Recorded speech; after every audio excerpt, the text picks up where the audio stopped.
Nothing takes you back to the past quite like a ride in a horse-drawn carriage, a timeless vehicle in both appearance and construction. Building one, even today, still requires the expertise of several traditional craftspeople, from ironworkers to wheelwrights. The carriage's turning mechanism is a fifth wheel that's positioned horizontally above the two front wheels. Workers weld the fifth wheel to the carriage's steel frame, then weld the boarding steps to the frame. Until now, the frame has been positioned upside down. Now they turn it right side up to install the driver's seat.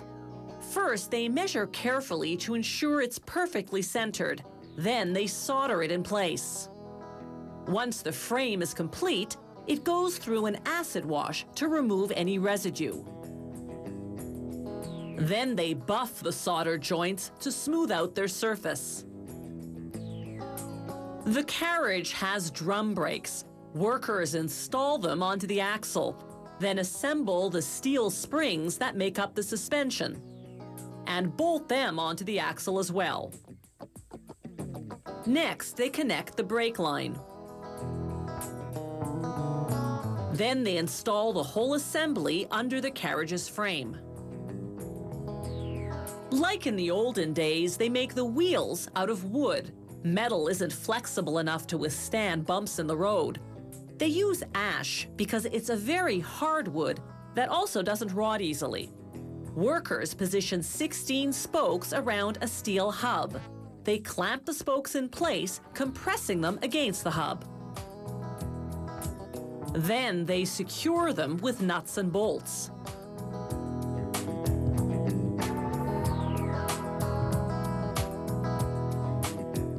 Next, they mark the spokes in two places. The first line shows how long to cut each spoke. The second line, how far to dowel the end. To form the dowel, they first shape the end into a cone. Then the cone into a dowel. Those doweled spokes will fit into corresponding holes they now drill into two semicircular strips of wood. The strips form what's called the felloe, the round part of the wheel. Workers tighten the hub, then press a steel band called a channel against the felloe. They cut the channel to size, then solder the ends together. Then they buff the joint smooth.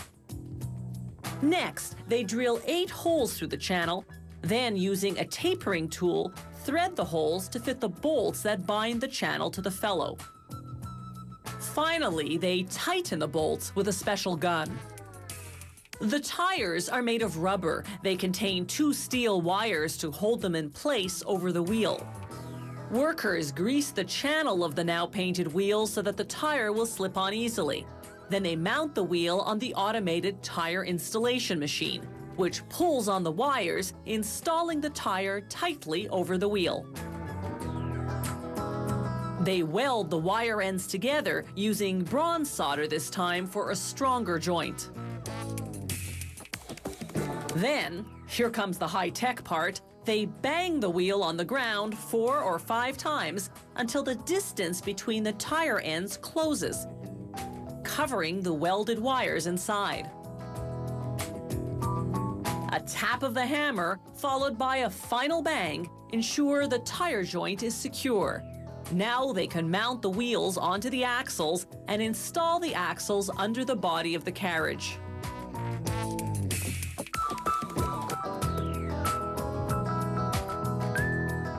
After testing the 5th wheel and the brakes, it's time to apply the finishing artistic touches.